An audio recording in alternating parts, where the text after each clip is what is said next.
Hello and welcome. We're live. It's Tuesday, December 9th, 2014. Derek J. here with you. You can call it 443-424-8347 is the Hi-Fi CivDisc call-in line. You can also watch this program live at peacenewsnow.com/live.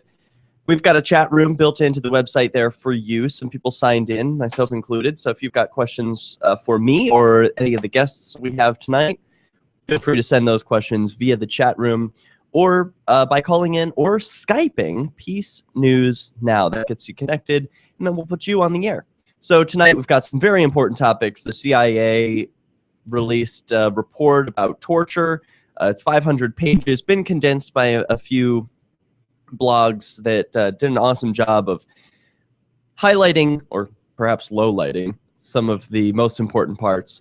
Another huge victory as university cops release handcuffed students thanks to video cameras. And that's sort of the overarching theme of tonight's show, as well as the week and the month, is cameras, video recording, police, and people acting as if they're free, and then freedom happening. Thanks to video, thanks to the pressure that they put on these public officials to say, hey, you're going to be on the record, and we're going to publish this video so that the whole world can see your actions. Your department may not hold you responsible, but the world will hold you personally responsible for your own actions. And that's how it should be. I think the world would be a better place that way.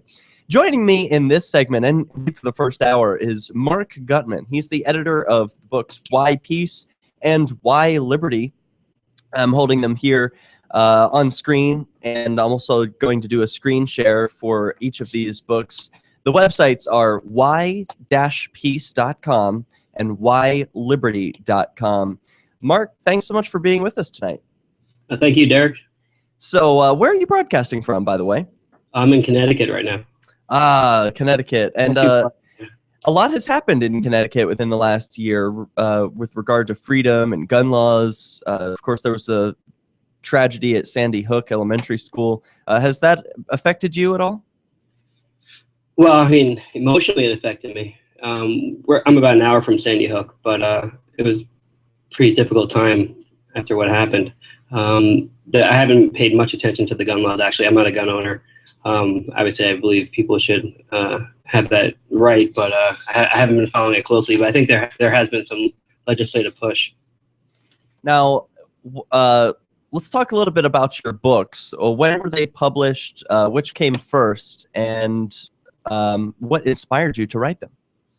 Well, Why Liberty came first. That was published in 2010, and then and as you know, but your listeners might not, Why Liberty is a book of it's a collaborative effort, international contributors, 55 people from 15 countries discussing liberty, human rights. They're all libertarians.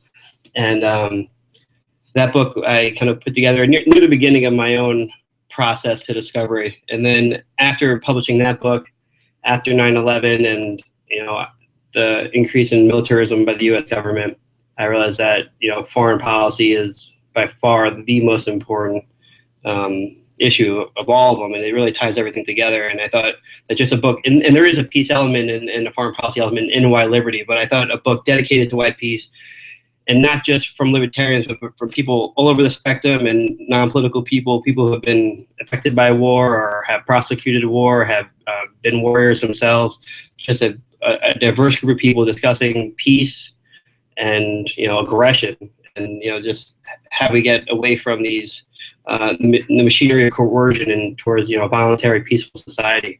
And I'm actually very proud of it. It's a pretty good collection. That's a lot to be proud of, and I'm amazed that in your book Why Liberty you were able to reach out to 55 different individuals who contributed. What was that like while you were on your own process of discovery, reaching out to all of these different inspirations? How did that whole process come together? What was it like reaching out to these people? It was a lot of fun. I mean, the one difficulty in trying to get people from around the planet is to find people who can write, read and write in English. There's a lot of people who have a lot of stories, but they're not English writers, and I wasn't going to be able to translate all their stories. But it was interesting to me. It's what I expected, but it was interesting to kind of have it shown to me how, these people from various backgrounds, different, religions and countries and genders and races, different very varied professions and educations, all with these common themes of, mutual peaceful interaction, voluntary, trade, and interacting with each other without aggression, and just the universal benefits that we could all, enjoy from this. And it's really great, hearing people talk about it from Africa, behind the Iron Curtain, and South America. And that's what I love about the book. And what I like about all the books is a current of people just, and I know we're going to be talking about Pete later, but people who have just changed their focus, people who thought very clearly one way and had the or the experiences of people they cared for and changed their outlook on how things should be. And seeing that happen around the globe, and then people talking about these stories was really encouraging. Yep. The example of Pete Eyre is one that stands apart in my mind, and he is featured in your book, Why Peace? We're going to be reading a selection from that in just a bit. But I want to know, while you were putting together your first book, did you let the authors know what sort of topic you wanted them to cover, or was that all from them? Well, it was, I gave them a basic background that it was, discuss your experiences that led you to, your beliefs in liberty and libertarianism. And then they would, tell their story. Now, you have one contribution in Why Liberty from John Stossel. Yeah. Now, that is, we went back and forth, and he decided the best thing to do was to use an excerpt from his book, Give Me a Break. And then I ended up the parts of those chapters that I liked, and we went back and forth and kind of pieced it together. But what I like about his is that his whole part was all about regulations and just how unhelpful they are and how damaging they can be. It's been a while since I read that chapter. I remember enjoying that quite a bit. Now, where were you coming from? What was your background like that you felt, I'm just going to approach John Stossel and ask him to contribute to my book? Well, I was sending out, invitations all over the place, and the movement, although it had been around already for 30 years, it has sprung so much, in the last, since I guess 2007, it's really taken off. But before that, it was still, we were still pretty much in the weeds. So, there were some voices around. And he was obviously a very prominent voice. But as far as my background, it's nothing, nothing too impressive. I was just had graduated college and was traveling around the world a bit. I spent 6 months backpacking through Africa and was kind of out of the rigors of, college and study, and kind of felt my mind unfastening. And even though I was in places where, people who were trying to prosper weren't so free, I felt really, really free. I was living in a tent, and I was just kind of setting up wherever I was and hitchhiking around, the sub-Saharan Africa, and was feeling really liberated. And I started having these kind of budding ideas. And it was, I got back to the States, and it really kind of hit me, I kind of realized it in Africa, but when I got back to the States, I realized, we're so restricted here in so many ways. And I was out in California, and they had just passed the no smoking in bars, regulation out there. And that just seemed unbelievable. Like a little after 2000? Yeah, that was in, no, it was earlier than that. This was in 96.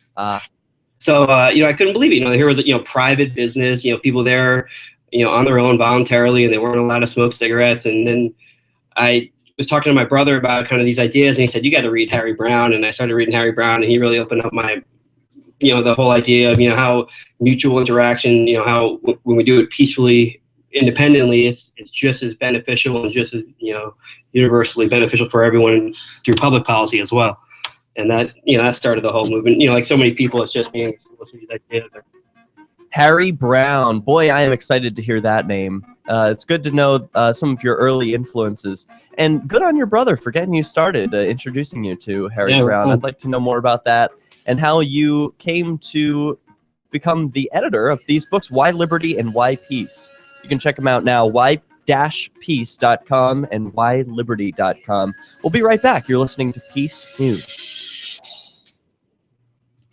On LRN.FM, we talk a lot about alternative currency. How's it all going? Can you hear me okay? Everything going well? Oh yeah, I hear you fine. Okay, very good. I'm going to check my audio with a couple other sources, and we'll be back in 4 minutes. Thank you. Everything's going great on this end, too. I figure when we come back, we'll get into the Pete Air segment.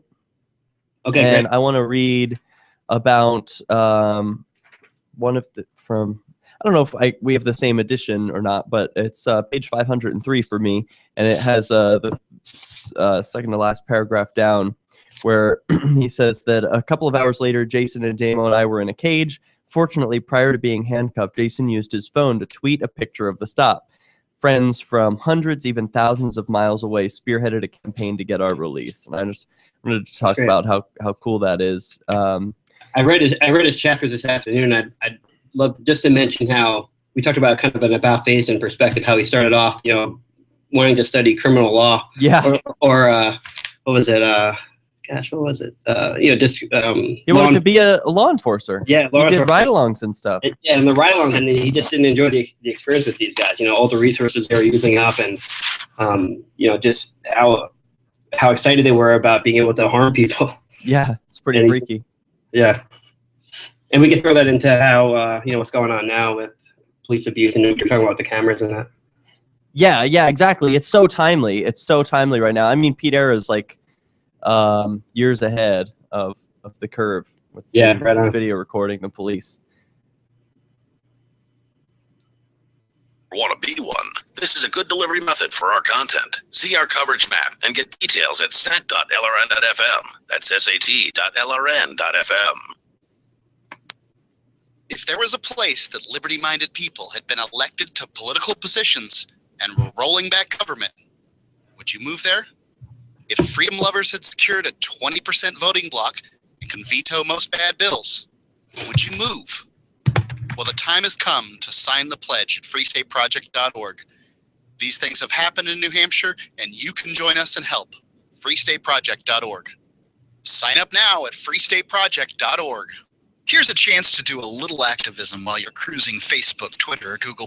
Between the LOL cats, the recipes, the hot girls, the inspirational sunrise memes, Free Talk Live's posts pass by your newsfeed. Like them, comment. It gives us more exposure. If you don't see our posts, click like at facebook.freetalklive.com and then hover over it to click get notifications. It's an easy way to spread the ideas of liberty a bit further. I know you're busy, but you can spare that 1/10 of a calorie it takes to click on something. facebook.freetalklive.com. Hey guys, Marc Claire here, lionsofliberty.com, where we strive to advance the ideas of liberty daily.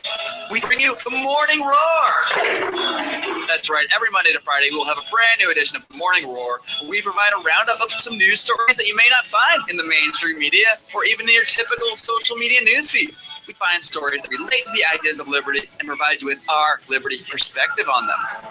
Every Monday, we have our longest running feature, Mondays with Murray, named after the great libertarian Murray Rothbard, where we'll examine an article or an excerpt from his works and help convey his view, along with our little spin as well. We wrap it all up every Friday with Felony Friday, where our own John Odermatt goes out and takes a look at some sort of felony. There's felonies committed every day, whether it's a felony committed by the police, a politician, or even an average citizen. You can find all of this and so much more over at lionsofliberty.com, advancing the ideas of liberty daily. You can watch the LRN Studio Cam and chat with other listeners anytime at cam.lrn.fm. That's cam.lrn.fm.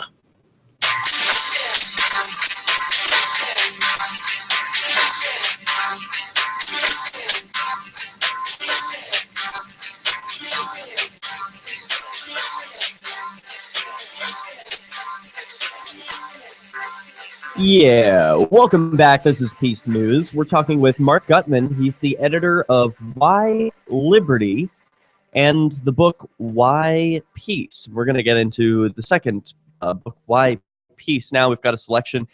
I was introduced to this book, Marc, when it came in the mail, and Pete Air was all excited. It arrived here in Keene, and he opened up his package and turned to his page and said, "Oh, I've been published, look." And I got to read a little bit of his selection. I'd like to read an excerpt from that now, and maybe we can discuss it. Cool? All right, let's go. So it says that the headline is From Statism to Voluntarism.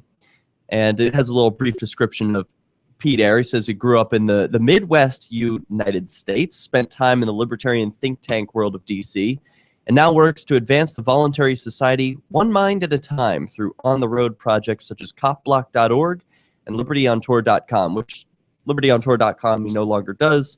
But that website still exists and the videos still exist. So if you want to follow along all the adventures he had while traveling across the United States, that's an awesome thing to go back and do.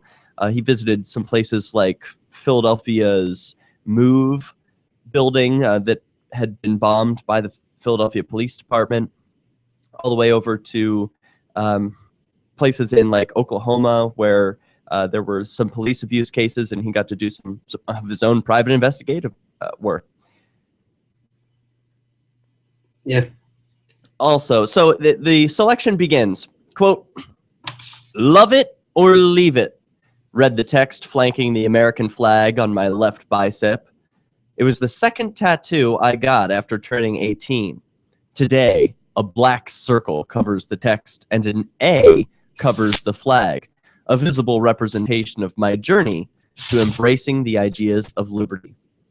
My paradigm shift didn't happen overnight, he writes, but was due to a multitude of influences, conversations, books, videos, and most importantly, life experiences and self-reflection. I would say the same is true for me. I think that's a theme that runs concurrent throughout the book, is that for everyone, it's a collection of things. There's not one thing that flips this light switch that just, oh, hey, I didn't realize, to be truly free, you have to let others be free and embrace peaceful solutions. Can't use coercion to achieve your ends. If you want peaceful ends, then you can't use violent means to achieve them. So yeah, that was the same for me. I don't know about you, Mark, but right off the bat, I can relate to where Pete is coming from.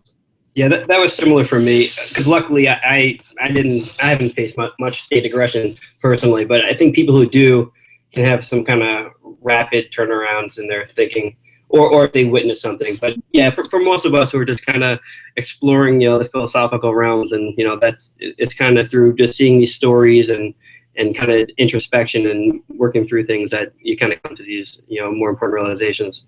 I like also his choice of language here, and I appreciate your work as an editor. I don't know what sort of relationship you had with the authors, but he uses the word gun run to describe the schools in the next sentence. He says, yeah. Like many, I had pretty much bought into the status quo peddled by gun run schools and the mainstream media. What an interesting choice of language, because most people would just say, I bought into the status quo peddled by government-run schools, but he makes it explicit that there's violence in this situation. It's a gun-run school. Yeah. Strong language there. I believe that the American structure of government, with its checks and balances and proportional representation, to be the best system devised. Sure, flaws existed, but mechanisms also existed to bring about improvements. At least that's what I'd been told.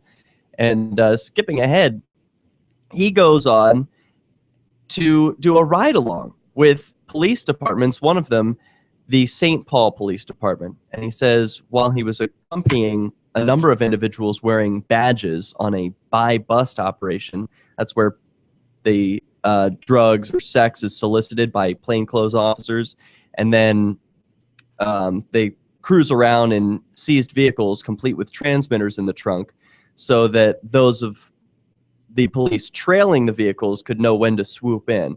So it's a total trap set by the police to catch essentially peaceful people. They're just buying, exchanging goods for money. No violence in that situation until the police inject themselves.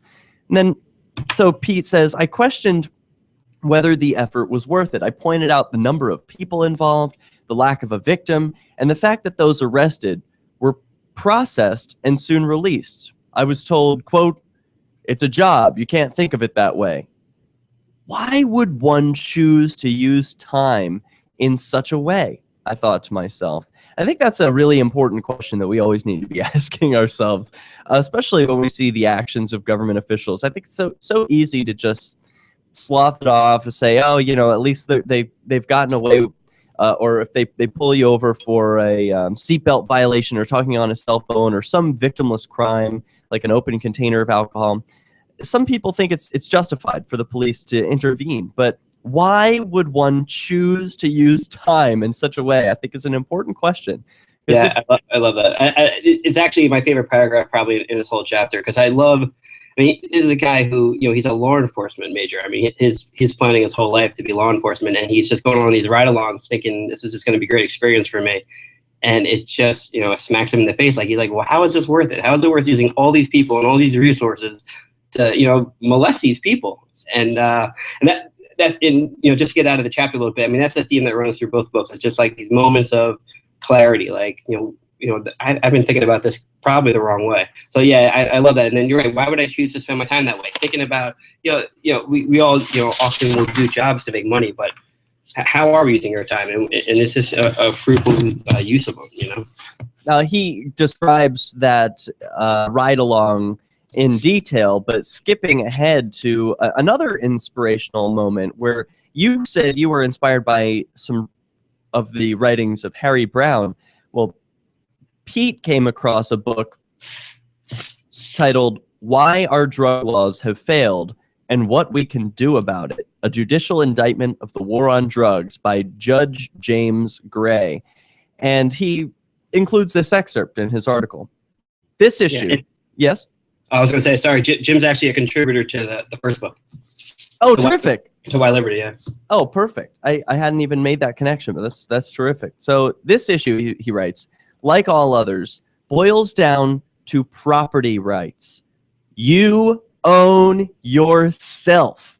Or to put it another way, you have property in yourself, and thus have the right to ingest whatever substance you choose. If you aggress upon the equal negative rights of another, you are personally responsible, whether you are stone cold sober or high as a kite.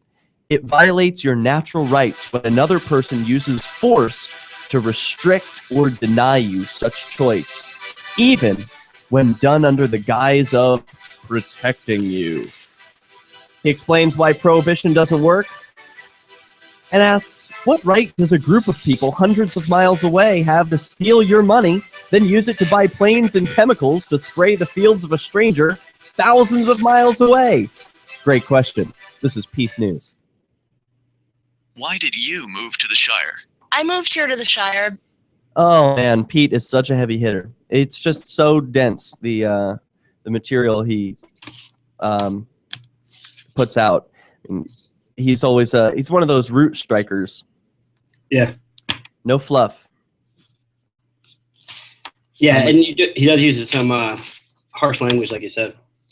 Yeah, I think that's one of the most powerful things an activist can do is to change the language, because so much of the prison that exists in our world exists in our mind, and our mind is like sort of boxed in by the language that we can use. We're limited to the words that we can use to express ourselves.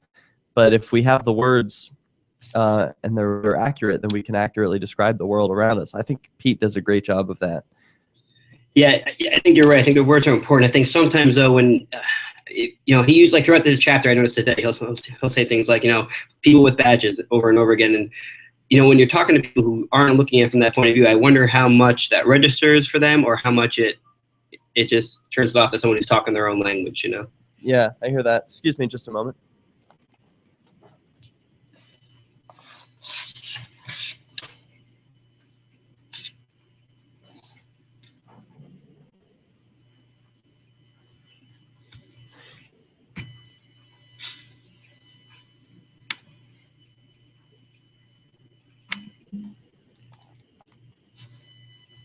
Cool. We're not on the air right now, right? Correct. We are not on air on the radio, but we are on YouTube. So if you have a private message for me, you can send it over Skype. I'm just saying we should probably mention that although he's an anarchist or a voluntarist contributor, the book isn't a voluntarist tome is, it's pieced from all different angles, from all different. Right. Yeah, I think that is important. I was surprised by some of the articles that I read by people who are more in the system type activists and still believe in the efficacy of the state, working for efforts like ACLU. But hey, I've been there. Yeah, and I tried to, in going through the process, because I wanted to touch on all our common ideas, what we what we share, the civil liberties, the stopping the military aggression and that kind of stuff. But anything in their chapters or submissions that had anything to do with aggression, I tried to edit out the best I could. Cool.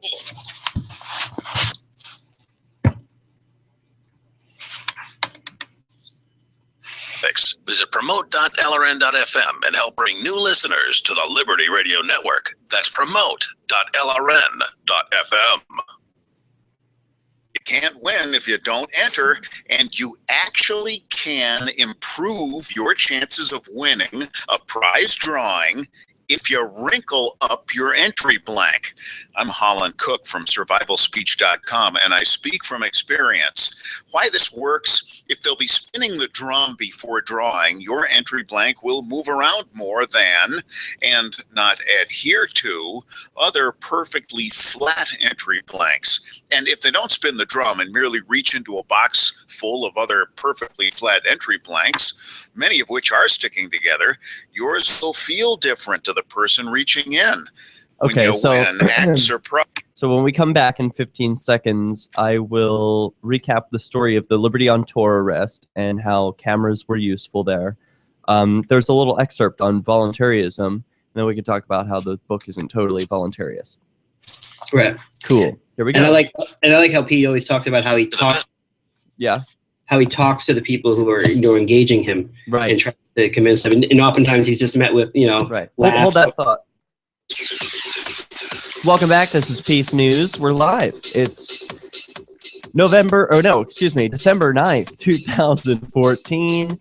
And you can call in, take control, 443-424-8347, or join us in the chat room at lrn.fm. We've also got live video for you at peacenewsnow.com/live. And we're returning with our guest, Marc Guttman. He's the editor of Why Liberty at whyliberty.com and Why Peace at why-peace.com. They are books by different contributing authors, all on the subjects of course, liberty and peace.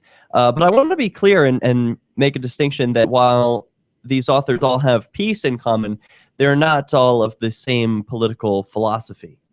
Pete here, who wrote the section From Statism to Voluntarism, may be an anarchist or call himself a voluntarist, but not all of the authors are they? No, not at all. So it's a broad spectrum of people. Some of them are in fact, a good many of them are probably apolitical. Yeah, and some of them are politicos.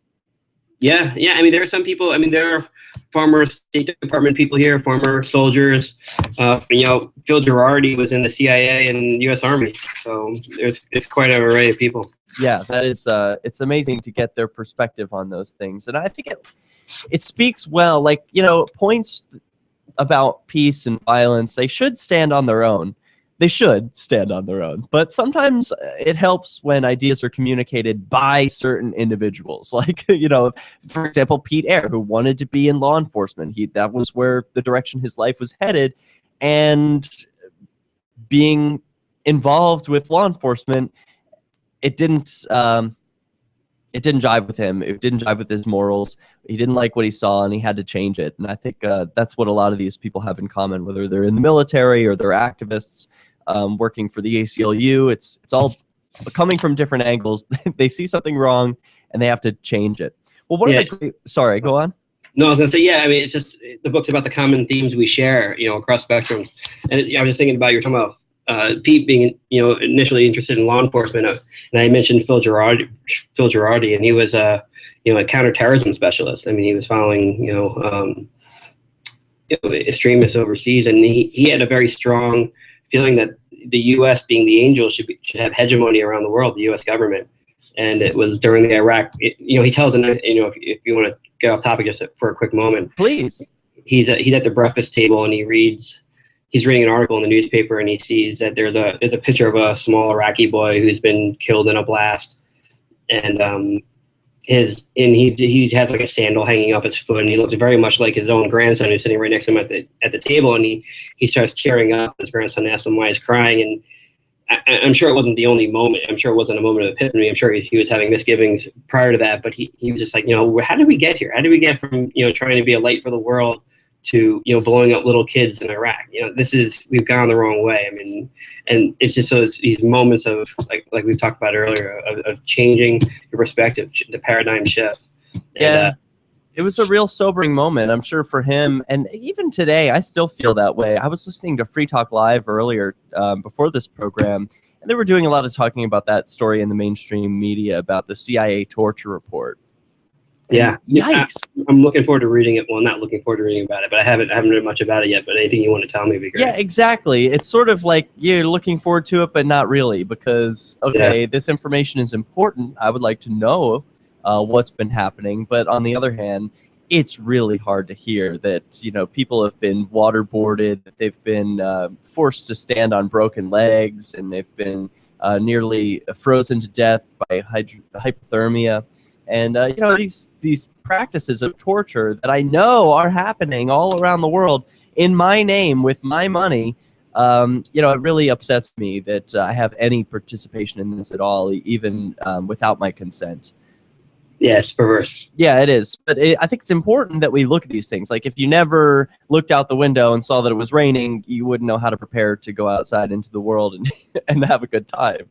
So, yeah, if you can't look out and see, like, oh, hey, the CIA and the federal government tortures people, well, then you're going to have a bad time if you don't face reality. Yeah. So, all right. So what did Pete Eyre do? I'm skipping a little bit of his education that he got in D.C. and at the bookstores.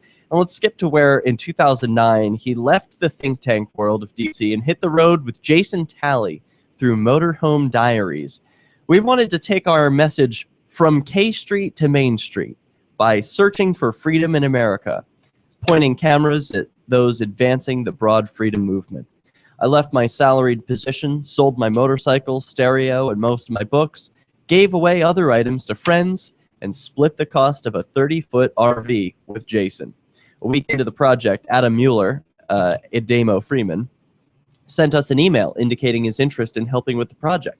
He became Motorhome Diaries' third crew member. We were just three guys with an idea and a desire to help spread the ideas of liberty. There was no instruction manual. And I love print books. I do a lot of online reading these days, but one of the things I love about print books is that you can underline stuff. And I have that underlined. I remember from my first reading, there was no instruction manual. And that's so important about life and about moving forward. I like that he included that sentence, because of course there's no instruction manual. Yeah. But it's important to remember that. Especially it was when kind of like, it was kind of like publishing my first book. I had no idea what to do. I started contacting people, and I figured I'd figure out how to publish it later. And you're right. You just got to work with an idea and go. And you did, right? I mean, it mattered more the conviction that you had to bring the idea to fruition than you knowing how to take the next step, right? Right. Yeah, pretty amazing. We learned every day after several months and spent time in 41 states. Met people, 200 videos to their YouTube channel, blah, blah, blah. People donated money, opened their homes, assisted in countless ways, and it reaffirmed his belief that it's preferable to live in a society where force isn't legitimized for some. And now he gives this example that I think is particularly relevant given all the camera talk these days. Of course, Obama's talking about spending millions of dollars equipping local police departments with wearable cameras. Supposed to be an advance towards accountability. I'm not so sure. But Pete uses an excellent example of why personal responsibility in keeping an objective record is the way to keep yourself safe. He says, for instance, about a month into the tour, while traveling from New Orleans to Nashville, we were stopped in southeast Mississippi by James Atkins of the Jones County Sheriff's Department. Atkins claimed to be unfamiliar with the temporary paper license plate tags from the RV. A couple hours later, Jason, Adamo, and I were in a cage.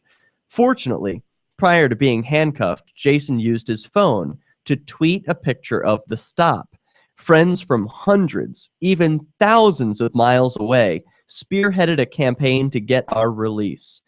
That night, we were surprised to see Allison Gibbs, who had flown from D.C., accompanied by a local friend, appear with bail money. This is pretty amazing, because since we hadn't even been informed of our charges, let alone be able to make a call, we'd been in the dark about all the activity going on behind the scenes.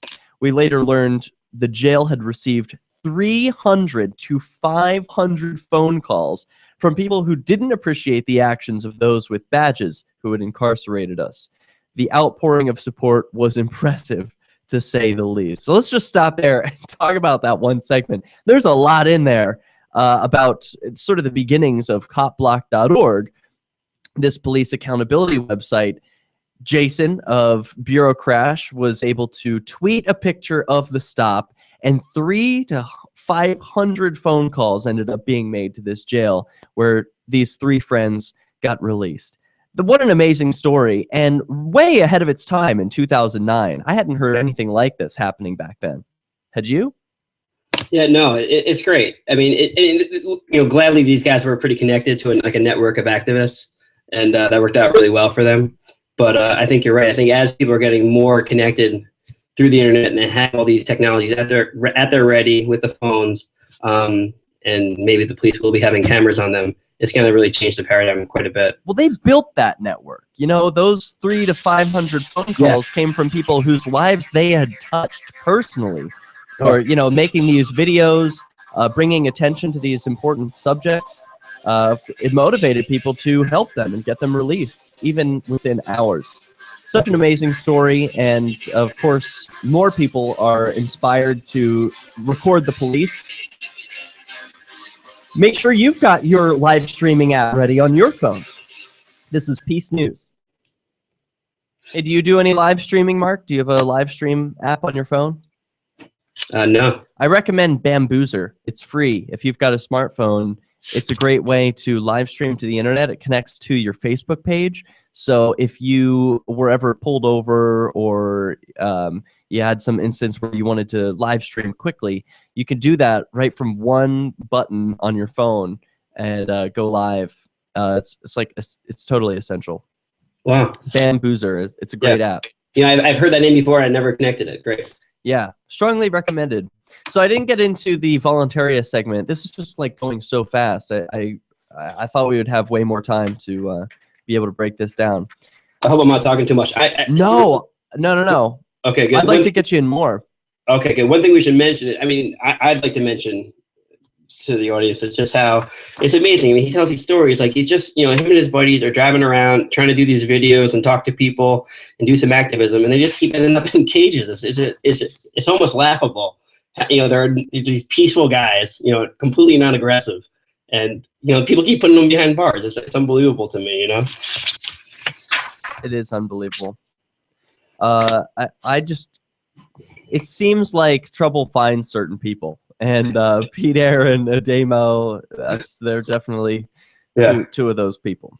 Well, because they don't back down. They stand on their rights, which is admirable. Yeah, you would think it's like people who are loud or obnoxious or rowdy, but Pete is anything but, and he's real quiet.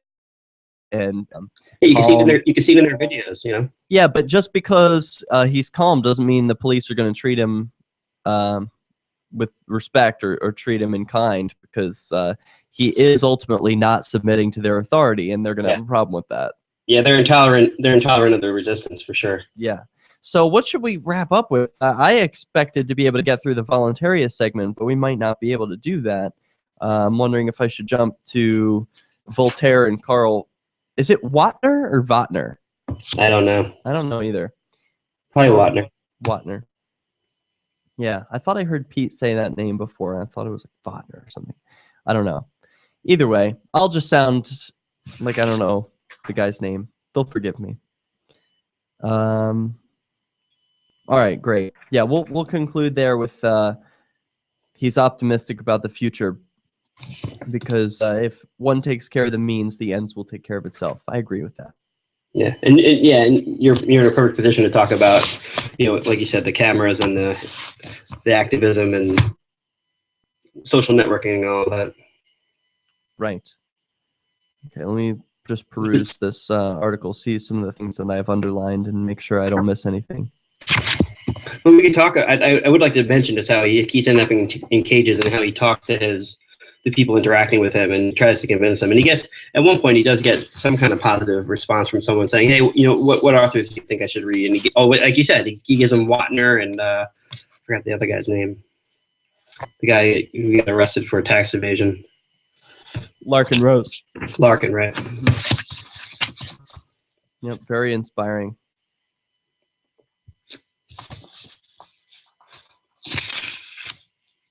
Okay. But you're right. What's you're that? right. I was say you're right. He built that network. You're right. They did. Yeah, I mean, it started with Liberty on Tour, and then copblock.org sort of arose out of that when that tour wrapped up. And then now everyone can use that network. You got a video to share with copblock.org, it's going to be seen by tens of thousands of people. Yeah. Here we go. While our satellite channel is free to listen to, it's not free for us. You can help us cover our satellite costs with the chip-in on the right side of the page at lrn.fm. Welcome back. This is Peace News. We're talking about Pete Eyre, voluntarism, and one man's transition to a new way of thinking about the world. It's not just one man's transition. I followed a similar transition, as did, I think, our guest, Marc Guttman. He's the editor of Why Peace and Why Liberty. And we're just wrapping up this one segment that Pete wrote called From Statism to Voluntarism. Of course, he started out with a tattoo of the American flag on his huge bicep, and it says, love it or leave it, a common argument that statists will use to say, oh, you people who want to be left alone, well, why don't you go to Somalia and try and get left alone there? Or why don't you go somewhere else? Essentially saying, you can't legitimately own property here where I live unless you want to submit to the local authorities, legitimate or not. So I'm talking with Marc, and you said you wanted to make a point about the way that Pete interacts with some of his captors, and what's special about that to you, Marc? Well, I mean, before I mention that, the one thing that's amazing in just hearing his stories is just how, here he is, this pleasant, nice guy, and you can see that through his videos. I mean, he's just, he's a nice, charming, quiet guy, just trying to bounce around the country with his friends and do some activism and get some videos, and he keeps ending up in cages because, people, these police officers want to stop them from doing whatever they're doing, and they stand on their rights, and they end up in jail and on trial in front of judges. And it's almost, as sad as it is, it's almost laughable just how these guys just keep ending up in trouble. And, they're just, three nice guys just bouncing around the country. But he talked about how he tries to talk to his, the people interacting with him. And, a lot of times they'll laugh at him, treat him rougher, or ignore him. But every now and then he mentions a few people who said, I agree with you. I agree with a lot of what you're saying. Who should I read? And he makes some connections. And that's his whole point. He said it from the beginning of his chapter. It's one heart at a time, or one mind at a time, he says, or something like that. And it was interesting that, he was able to kind of have some impact on some of these guys he's interacting with. You're absolutely right. That's such a great point, and it's one that Pete does drive home on a regular basis. It's that it's liberty and peace in the world happen one mind at a time.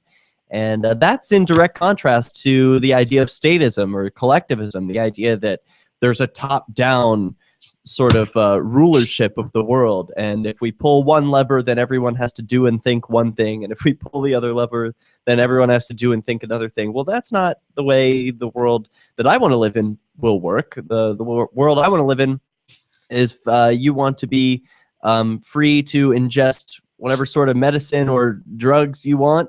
Go for it, so long as it's not infringing on me or my rights. And I think that's where we're all sort of coming from here. He opens people's minds to that. He says in this article that I implored my captors to think about their actions. And he even did bring up Carl Watner and Larkin Rose. And you say, Marc, that captor did remember Watner and Rose. I'll remember that, he replied. Yeah, he said he was trying to give him a DVD or a pamphlet outside, and then when he was in the police station, kind of when everything kind of calmed down, he says, well, maybe the guy has some time to kind of chew on what I was talking about. He came up to him later on, I don't know how much later, and said, hey, tell me again, who do you say I should read? Or, and then another guy was had just put him into a jail cell, and he says, hey, I agree with you more than you realize. And he said, well, then, you probably should, quit your job. And he's like, my family wouldn't understand. He said, well, if your family loves you and, you're going to do the right thing, then, they're going to have to understand. But, it's tough because people, he's probably, like he said, the guy has probably been a police officer for 20 years. But maybe he's having those moments. Maybe, a lot of these guys probably who are manning these protests nowadays, the I Can't Breathe protests and the justice system protests. Maybe some of them are saying, maybe it's time I did do something different. Maybe we aren't, or maybe I should start restraining some of my colleagues who are infringing on others. Maybe I should, maybe we should forget about this blue line, and maybe I should, serve and protect. And if that includes restraining the people who I'm working with, then maybe that's something I should be doing. Boy, exactly. And it does include restraining the people that they're working with. I think it's often an officer's duty, if he's really going to be a peace officer, to restrain some of his coworkers who fly off the handle at times. Yeah, there's such a pushback against the police now, obviously, but then they get more defensive because of the public attention towards them right now. But if they did some of these things, if they worked through their ranks and got out of some of these bad apples, and some people say, well, they're all bad. Well, I don't buy that. I think there's plenty of good guys who took police jobs who, if they worked together and cooperated, they could probably do a lot of good within those systems. But talking about personal connections, Pete concludes his article with the following: I've found the surest way to facilitate this, the idea that people own themselves, is to encourage people to think for themselves, taking their views to their logical conclusions and demystifying the language surrounding actions done by state agents. Then he gives some examples. Taxes are theft. Arresting peaceful individuals is kidnapping, etc. As I tell those who are still on the fence, if we don't act now, just imagine how hard it will be for the next generation. That's amazing to consider. This is written, or that he's thinking about this 5 years ago, back in 2009. Cop Block had not even yet been created. It's amazing to me to think back on how different the world is today with regard to police accountability, with people using cell phones and video to protect themselves from abuses by police. I think a lot of it is due to the work some of the groundwork that Pete and others like him laid years ago. Yeah. Having those personal connections. Yeah. What do you think about the officer? On his face, it seems like a really good idea for the officers to be wearing cameras. Yeah, what about it? I'm saying you're in favor of that? I'm not opposed to it. Officers wearing cameras, another angle. That sounds great. I'm for it. I know there's some concerns that people have, but I haven't followed them. Like, what do you think? There's any downside to that? Yes. The only downside is that people will abdicate their own personal responsibility.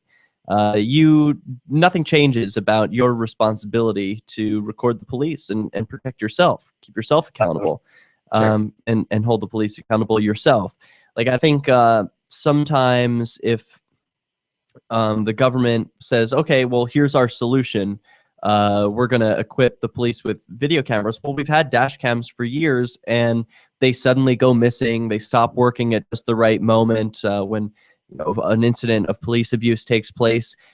So it's tempting for these cameras. So whatever government does, they're going to do bad things with it. They're going to introduce surveillance. They're going to use tie it in with technology that will be able to track people. So we'll be able to say, oh, that's John Smith and he committed a crime 20 years ago. Go get him now. It'll get cops to be closer to RoboCops. But that's something I can't stop. The government's going to produce more technology for tyranny. What I can do is use my video camera to hold them accountable when they step out of line. you'd probably know better than me. What is it legal everywhere in the U.S. to film police officers Yes. while on duty? Yes. Okay, so those the people who have been arrested for it, have those, do you know how those cases go? Do they all get thrown out, or how does that work? Yeah, normally the charges get dropped. So there are sometimes they get slapped with a catch-all charge like disorderly conduct, or they might just get slapped with resisting arrest, and then the charge of video recording is dropped, but resisting stays. So it's it's a complicated web, but I think what's most important is that people continue to challenge the authorities peacefully with video, and don't stop recording. Whatever you do, do not stop recording. Live stream to the internet. They can't make that video disappear once it's already on the internet. It can be downloaded, copies can be made and distributed so that they can never delete it. Yeah. But I don't think it replaces anything. If anything, it will train people to accept that police can beat them to death on camera and get away with it. I think we still need to advance the ideas that that the badges don't grant extra rights, that no individuals have more rights than another, and that we need to treat each other with kindness and like consent matters. And Pete talks about that throughout this whole chapter. He said you don't get extra rights just because you work for this organization. We all have the same natural rights just because you're a state actor. And he concludes with this positive thought: if one takes care of the means, the end will take care of itself.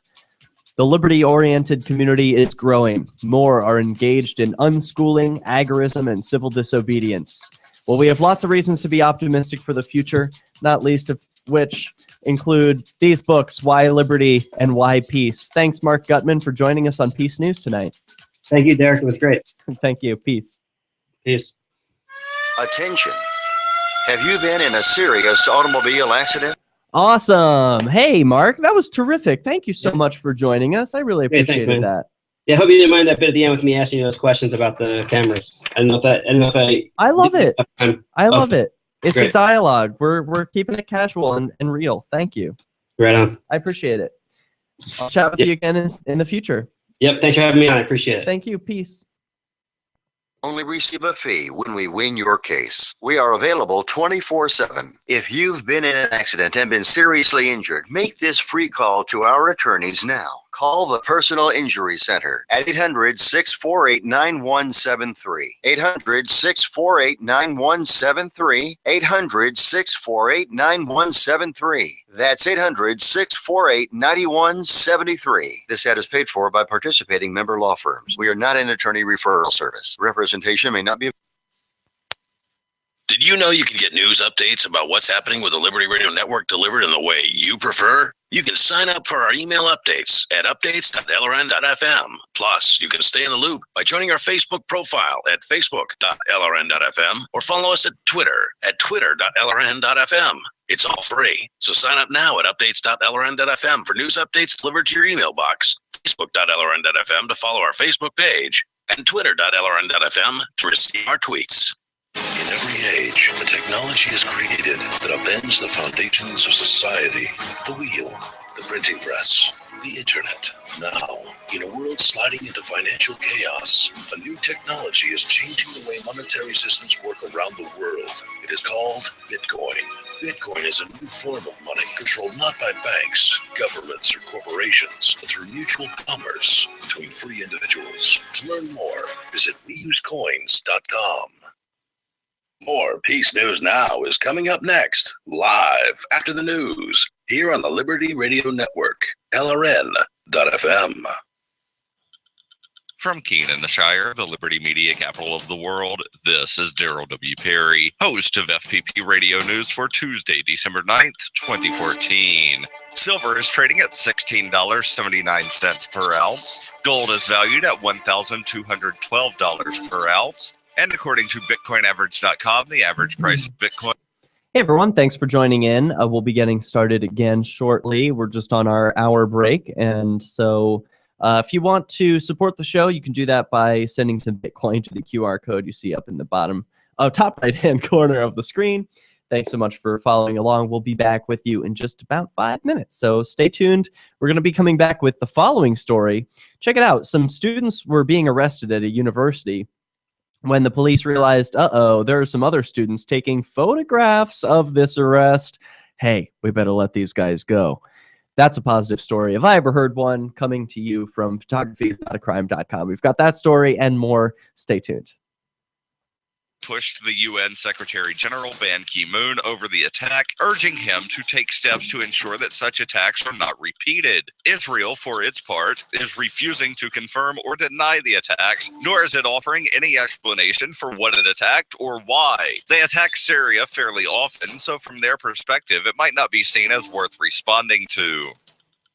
Bitcoin Not Bombs is a launching pad for nonprofits and social entrepreneurs into the financial freedom of the Bitcoin economy. Bitcoin Not Bombs is fully committed to being the hub of the nonprofit sector of the Bitcoin economy, maximizing the potential cross-promotion of all our clients and commercial partners. To learn more, visit bitcoinnotbombs.com. Reuters reports the U.S. Supreme Court on Monday rejected BP's challenge to its multi-billion-dollar settlement agreement. 2010 Gulf of Mexico oil spill, which the oil giant complained has allowed payments to some businesses that are unable to trace their losses to the disaster. The court's decision not to hear the London-based company's appeal is the latest setback for BP, which is trying to limit payments over a disaster that killed 11 people and triggered the largest U.S. offshore oil spill. The action, disclosed in an unsigned order, means BP must make the payments as it continues to deal with the spill's aftermath. BP signed a 2012 settlement agreement to compensate businesses claiming financial losses due to the spill, but BP has since argued that the agreement has been interpreted improperly by Patrick Juneau, the settlement fund's court-appointed administrator, forcing it to pay businesses that could not show damages. The challenge involves so-called business economic loss claims, a key part of the settlement. BP has cited various claims it wanted to contest, including a Mississippi hotel awarded more than $450,000 despite being closed for several months due to an unrelated fire, and a Louisiana nursing home awarded $662,000 despite having closed down before the spill. For over 35 years, Robertson Roberts has been a trusted source for buying and selling your investment-grade precious metals. They also take Bitcoin for precious metal purchases and permanently removed the minimum purchase order for all orders paid in the digital currency. Call Robertson Roberts today for knowledgeable advice on investing and a forward-thinking approach to new technologies. 850-478-5270 or online at rrbi.co.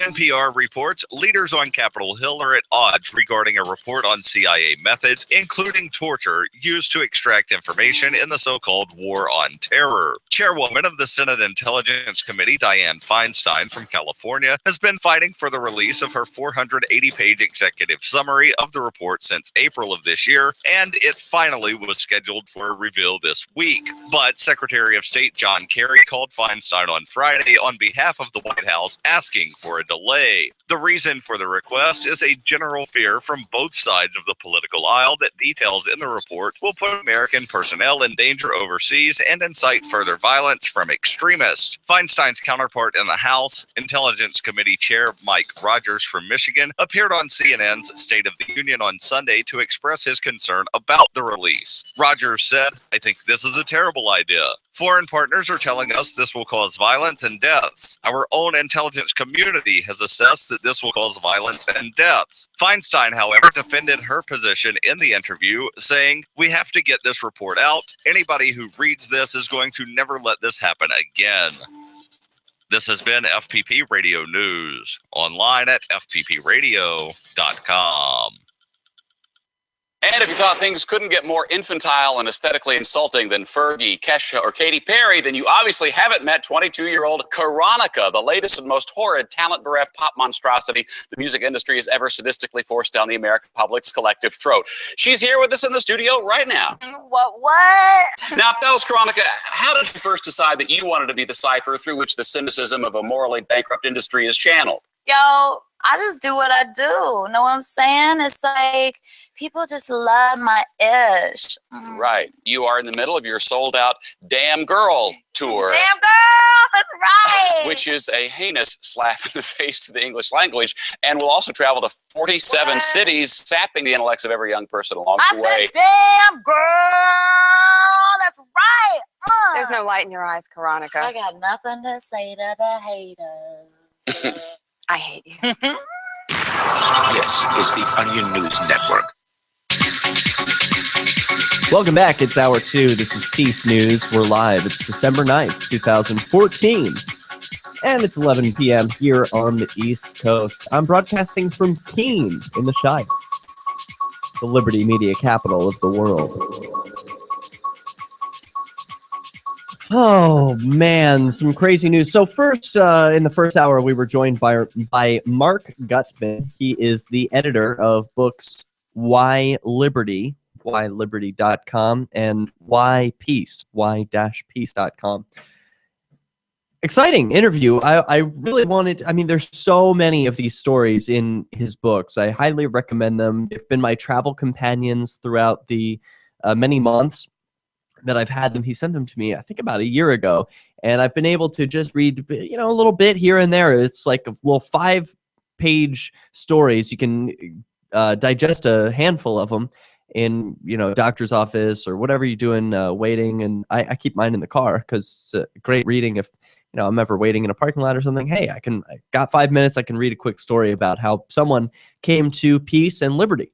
Very exciting. Pick up the books. You can get them at whyliberty.com and why-peace.com. So we turn our attention now to a couple of big stories. First, my favorite story. Students at a university were handcuffed by police for chalking and then released because the police noticed that they were being photographed. Also, the Pirate Bay is down. Why? And I'll tell you what we know from Wired.com. Plus, the 500-page torture report has been released. Come for the enemas, stay for the incompetent leadership. That from Scott Shackford at Reason.com. He writes about the CIA torture report. We'll get to all that, but I want to get to my favorite story here first, which comes to us from Carlos Miller, photographyisnotacrime.com. Here's the video, or there's no video that exists, unfortunately. There are only photographs, but here's one of the photographs. You can see it's in a portrait version, so it's a little hard to see. There are 3 students in handcuffs, one officer who is tying the cuffs behind their backs. They're standing next to their artwork, which says justice in quotes next to it. It also says, let's not pretend that the world around us isn't failing. But look around, look around, look around. All you need is all that you can see. And they've got some other messages here. Beware the empty promises all around. And some other political statements. Photo by Ali Cohen. And so what's important about this photograph? Well, it means freedom to those 3 individuals pictured there. University police in South Carolina handcuffed 3 students Monday for using chalk to write protest messages on a sidewalk regarding the Ferguson non-indictment, citing the chalk as evidence while accusing them of causing $1,000 in damage. Really? From sidewalk chalk that can be easily washed away by the rain? But the Coastal Carolina University cops released the students when they realized that another student was taking photographs of the arrest. According to Myrtle Beach Online, quote, he said the officers didn't initially identify themselves as police Monday night when they stopped him, his roommate, and another friend. Wright said that they asked what they were doing, and they told them they were drawing. The senior said he had just finished writing the word justice when he was told to stand up, put his hands behind his back. When he asked why, Wright said that the officer told him not to resist. He said his friends also requested answers, but didn't receive any. It was like some sort of game, he said. They were like puppies excited to get out of the cage and get to do something. Wright said that the 3 were released only after another student saw what was happening and began taking photos of the incident. The tone completely changed, he said. It wasn't as much of a game anymore. The students said they were using chalk to write messages on the sidewalk because not only could it easily be washed off, but student clubs and organizations do the same to promote their events. However, they were told they needed to get a special permit to do the same, or it would somehow lead to $1,000 in damages to the sidewalks. Quote, over the weekend, coastal police began investigating other chalk messages that had been written on the campus. Those notes also mentioned the Brown case, and some of the comments were vulgar, according to a separate police report. When police discovered the 3 students putting chalk messages on sidewalks Monday night, they told them that they could not write on university property without, quote, proper approval. Officers took photos. The chalk was seized as evidence. The police report was labeled illegal graffiti. The report also lists damages of $1,000, but Wright said the chalk could easily be washed off with water. Allie Cohen, who took the photo, posted it on Facebook, where several students criticized them for writing messages about Ferguson, calling it vandalism. Really? There are going to be students who are speaking out against chalk messages?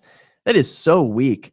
And where is this university here? This says University of South Carolina. I guess there's a bunch of bootlickers there. Well, what can you do?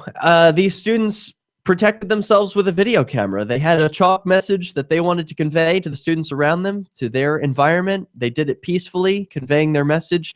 An aggressor came to try and put the kibosh on their plans, and he was foiled. In fact, all the police were foiled from trying to arrest them. They didn't get their action that night because they ended up releasing them thanks to the photo evidence. Thank you, Allie Cohen, the unsung hero of tonight. Photographyisnotacrime.com. Now, we turn our attention to another story. This one's kind of tough. When I was listening on Free Talk Live earlier today, when they were talking about that CIA torture report, man, I know it's important. For a show like Peace News, we've got to cover it. But it hurts. It physically hurts me to think about torture. Another man or woman enduring physical pain to the point they can't take it anymore, and they squeal. They make up lies. They reveal hidden secrets. And this is what's happening. So Reason.com has the scoop. After years of struggle with executive branch agencies, the Senate Select Committee on Intelligence Reports on the CIA's detention and interrogation program has been released. You can download it as a PDF and curl up in front of a good fire and some wine. A lot of it, writes Scott Shackford at Reason.com. And I did. I bought my bottle of wines tonight so that I could read the CIA torture report. I want to know what's in there. The blogs like Reason.com have done a good summary, but I want to really get into it and read what exactly is the CIA doing. Obviously, there's going to be a lot to look over for this, but it's sadly not clear how many people care anymore.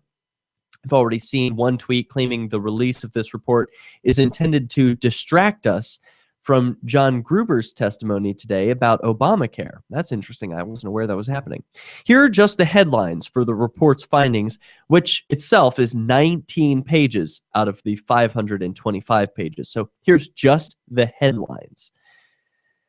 Oh, man. And this is, I'm going to have to warn you, for some of our listeners, this is very sensitive material. If you are someone who gets sick at the idea of thinking about some pretty gruesome torture tactics, you may want to tune out for a little bit. The CIA's use of its enhanced interrogation techniques was not an effective means of acquiring intelligence or gaining cooperation from detainees. Well, at least they're honest about that. Boy, that's a good headline from the start. It was not effective as a means of acquiring intelligence. You think? You know, when you start torturing someone, they'll say almost anything. Doesn't need to be true. So the intelligence that you're gathering, not high quality.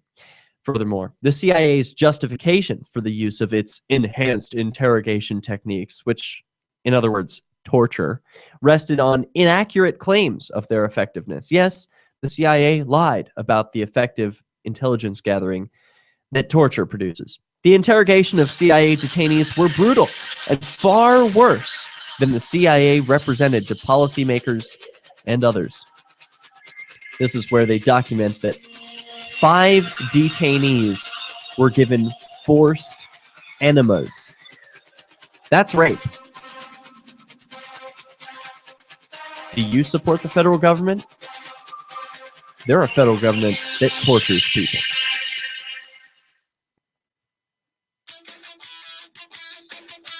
Liberty activists around the country are starting to realize politics alone won't set us free. So what will?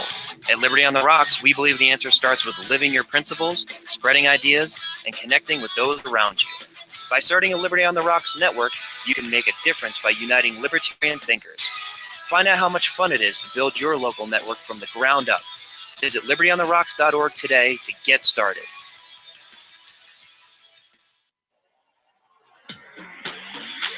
Free Press Publications is an independent, alternative media and publishing company founded in June 2009 with the mission of ensuring a free press for the freedom movement and is committed to spreading the message of peace, freedom, love, and liberty. FPP also gives new authors an avenue for publishing freedom-oriented material. FPP brings you daily news and commentary on the website, fpp.cc, as well as a daily 5-minute newscast, FPP Radio News, and weekly news, views, and commentary in the FPP Freedom Minute and Peace, Love, Liberty Radio at fppradio.com, and the monthly newspaper, FPP News, at news.fpp.cc. Find FPP online at fpp.cc. That's fpp.cc, as in Creative Commons. Imagine someone in your community getting in their car, turning on the radio, and hearing the Liberty Radio Network. You can make that vision a reality with your own micro radio station. Visit broadcast.lrn.fm to learn how you can put our programs on the air in your area. You can have LRN.FM running around the clock, and you can even add in your own local shows. Building a radio station is simple, but programming isn't. That's where LRN.FM comes in. Learn more at broadcast.lrn.fm. That's broadcast.lrn.fm. Shiny badges on your jacket. Shiny badges. This is Dobby Barker from ShinyBadges.com, and I just want to personally apologize for airing a jingle week after week, month after month that turned out to be such an infectious brainworm. So to make it up to you, I'm offering a free gift. The next time you make a purchase at ShinyBadges.com, write worms in the transaction comments, and I'll send you something weird. The 3 most important things you can do for LRN.FM are 1. Let your friends know you're listening to LRN.FM on your social networking profile. 2. Buy the things you buy online through shop.lrn.fm. 3. Give $5 a month to the AMP program at amp.lrn.fm. It's my firm belief that the AMP is the best use of your charitable dollar among liberty-oriented groups. Support all your favorite organizations, but make sure you give $5 a month to the AMP program at amp.lrn.fm. On Free Talk Live, we're bringing people to the ideas of liberty every day. From wrestling superstars like Glenn Jacobs. You guys really are having an impact, I believe. Like I said, a lot of where I am now is due to listening to Free Talk Live. You changed my mind on some very important issues years ago. To random people tuning in on the radio. I was kind of stuck in the left-right paradigm. I heard your show by chance on Saturday night. From there, I went on, joined the Free State Project, and become an amplifier. So, I mean, that's really the reason why I amp is because I know that if it wasn't for you guys being on as many stations as you are, I never would have found the ideas of liberty. Your amp will directly change more lives by getting Free Talk Live in front of people looking for talk radio online and on the air. Find out about giving to our Google AdWords campaign at amp.freetalklive.com. That's amp.freetalklive.com. Do you love Twitter? Make sure you favorite the LRN.FM Twitter account so you can receive our tweets at twitter.lrn.fm. That's twitter.lrn.fm.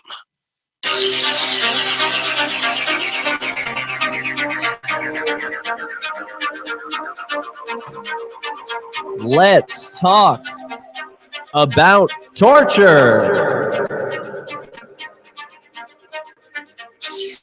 TheDailyBeast.com has an article titled The Most Gruesome Moments in the CIA Torture Report. I'll get to that. Also, Pirate Bay has been raided and taken down. I've got the story on what we know so far. But we're reading some of the headlines from Reason.com.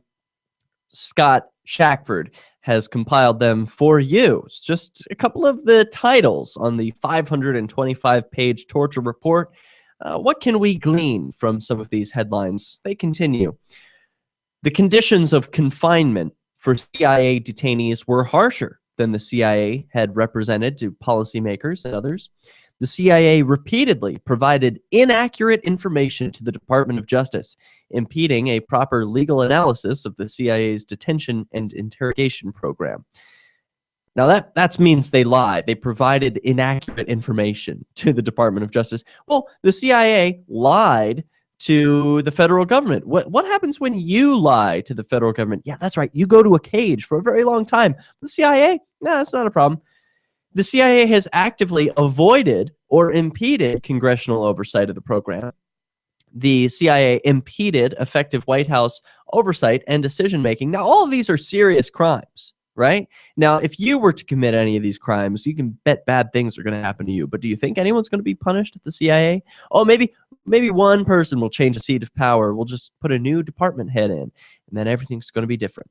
President George W. Bush was not fully briefed about the specific interrogation methods until 2006. Now, that's probably to protect him from being a bad liar, right? Like, we know George Bush, okay, not the most, I don't know, best PR guy.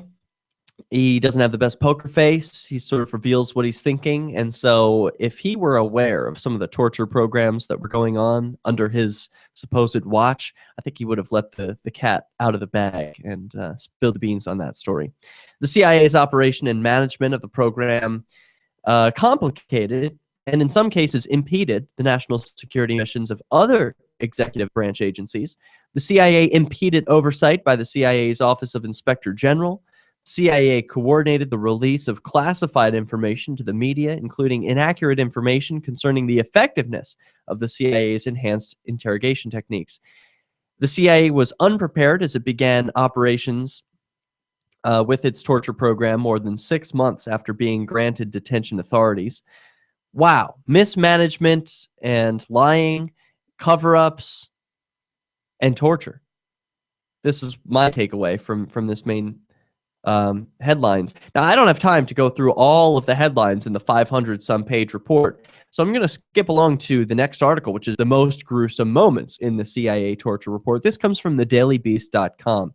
The CIA's rendition, interrogation, and detention programs were even more nightmarish than you can imagine. Interrogations that lasted for days on end. Detainees forced to stand on broken legs or go 180 hours in a row without sleep. A prison so cold, one suspect eventually froze to death. The Senate Intelligence Committee is finally releasing its review of the CIA's detention and interrogation programs, otherwise known as torture. And it is brutal. Here are some of the most gruesome moments of detainee abuse from a summary of the report obtained by the Daily Beast. And now remember, as I'm going through this is the federal government of the United States of America. If you put your hand over your heart and you pledge allegiance to that flag, I want you to consider that these are the people whom you are pledging allegiance to. The bureaucrats of the United States of America. The CIA agents who can torture people, lie to the federal government, and get away. Do you support a government that tortures people? Maybe not after this report. The CIA has previously said that only 3 detainees were ever waterboarded. But records uncovered by the Senate Intelligence Committee suggest there may have been more than 3 subjects. The Senate report describes a photograph of a, quote, well-worn waterboard surrounded by buckets of water at a detention site where the CIA has claimed it never subjected a detainee to this procedure. What's it doing there? Is it decoration? In a meeting with the CIA in 2013, the agency was not able to explain the presence of this waterboard. I don't know how it got there. We have this whole room with a waterboard surrounded by buckets of water, and it's in a photograph, and we don't know how it got there. What about these stories of near drowning? Contrary to the CIA's description to the Department of Justice, the Senate report says that the waterboarding was physically harmful, leading to convulsions and vomiting. During one session, detainee Abu Zabadai said he became completely unresponsive with bubbles rising through his open, full mouth. So you can imagine, when I heard about waterboarding, it was described to me like a person is laid down on a board, and the board is tilted slightly so that the feet are above the head, and a cloth is put over a person's face as gallons of water are poured slowly on top of that cloth. And this is intended to simulate drowning. And it does so pretty effectively, at least according to some senators like John McCain, who underwent the practice, actually was waterboarded, how harmful it can be, and knows that it's also not effective at producing solid intelligence because well, I don't know if he actually said that he lied while he was waterboarded, but he knows that he could have. But anyway, near drowning. This is not a situation where, oh, the water goes over the cloth and it simulates it. No. When your mouth is filled with water and there are bubbles coming up and you're unresponsive, you've drowned. Or nearly drowned. Khalid Sheikh Mohammed was waterboarded at least 183 times, which the Senate report describes as escalating into a series of near drownings. That's torture. I mean, when you talk about what is torture? I mean, they're not pulling fingers here. They're not just taking out a whip. They're simulating drowning. They're making a person feel as if he's dying over and over and over, endlessly. What about the dungeon-like salt pit? Well, opened in September 2002, this, quote, poorly managed detention facility was the second site opened by the CIA after the 9/11 attacks. Boy, they got right on that, didn't they? This is just 1 year after the 9/11 attacks, and the CIA has 2 detention facilities that we didn't know about. The Senate report refers to it by the pseudonym Cobalt, but details of what happened there indicate that it's a notorious black site in Afghanistan known as the Salt Pit. Although the facility kept few formal records, the committee concluded that untrained CIA operatives conducted unauthorized, unsupervised interrogation there. Yeah, and it wasn't pretty. There's one Senate aide who briefed reporters on the condition that he not be identified. And he's got the story on what actually happened at the Cobalt site. This is Peace News.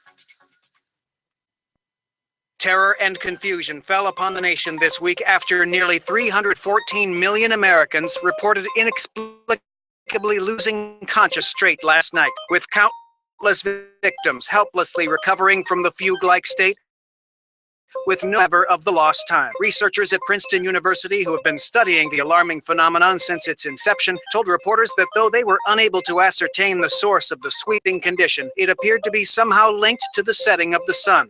Right now, we suspect that there may be some connection between these sudden blackouts and the visions that some Americans have reported experiencing while they were unconscious. But most of these hallucinations are too abstract for us to draw any definite conclusions from. At this time, we urge people to never turn off their lights and under no circumstances close their eyes for any extended period of, oh God, it's happening again.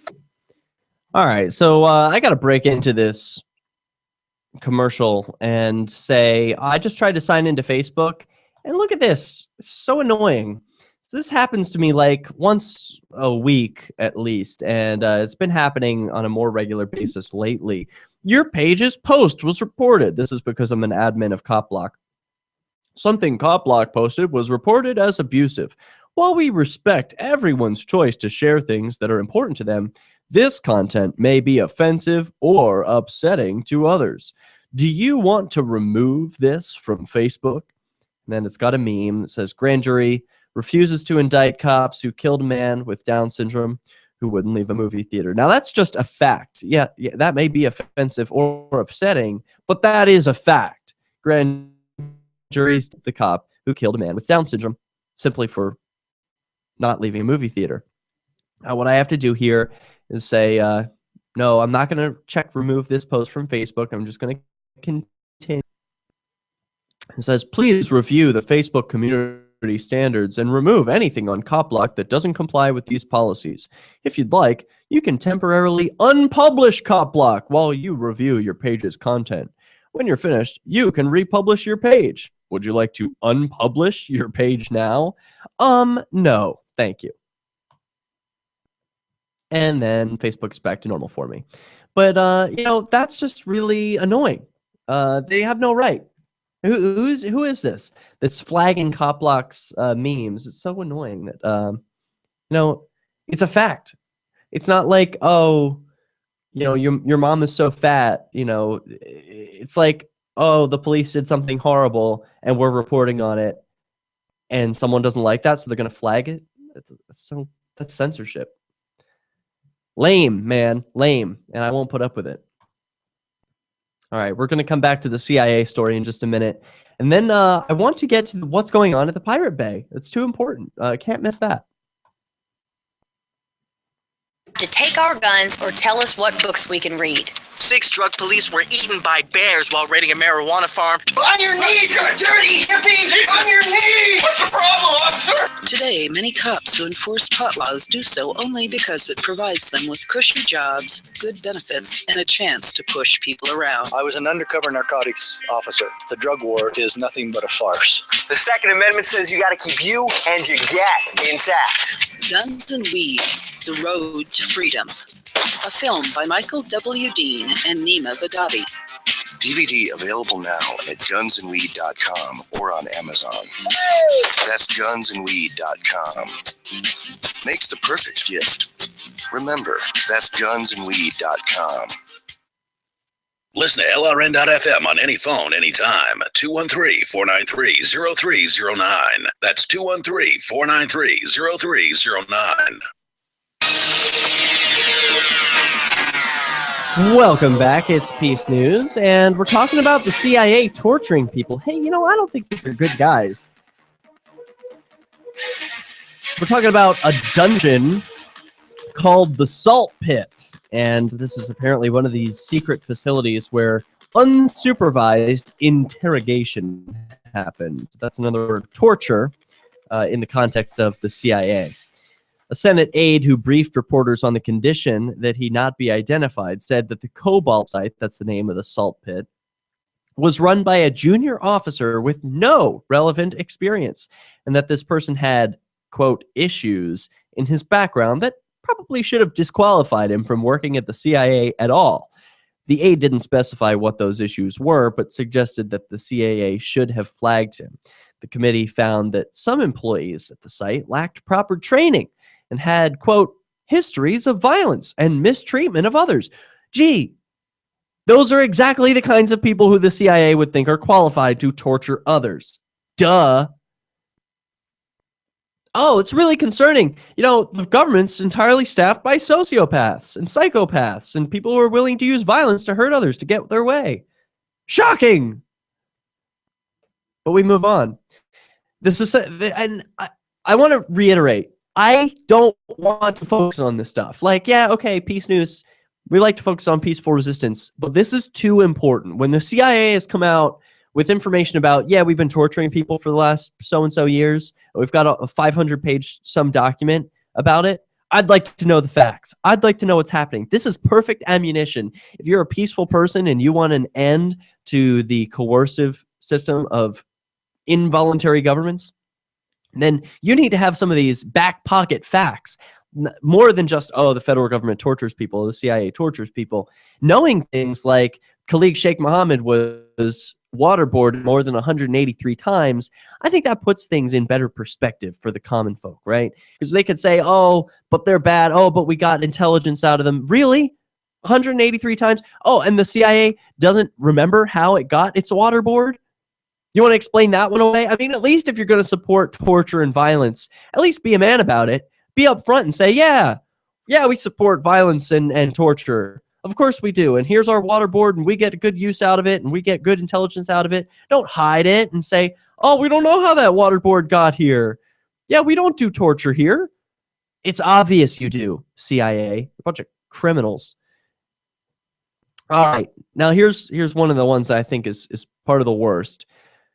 Standing on broken legs. In November 2002, a detainee who had been held partially nude and chained to the floor died, apparently from hypothermia. This case appears similar to that of Gul Rahman, who suddenly died of similar explained causes at an Afghan site known as the Salt Pit in November 2002. The site was also called the Dark Prison by former captives. The aide said that the Cobalt site was dark like a dungeon, and that experts who visited the site said they'd never seen an American prison where people were kept in such conditions.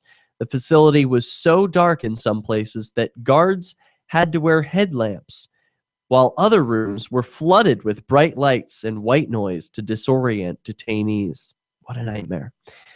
At the Cobalt facility, the CIA also forced some detainees who had broken feet or legs to stand in stress-inducing positions, despite having earlier pledged that they wouldn't subject those wounded individuals to treatment that might exacerbate their injuries. Guess what?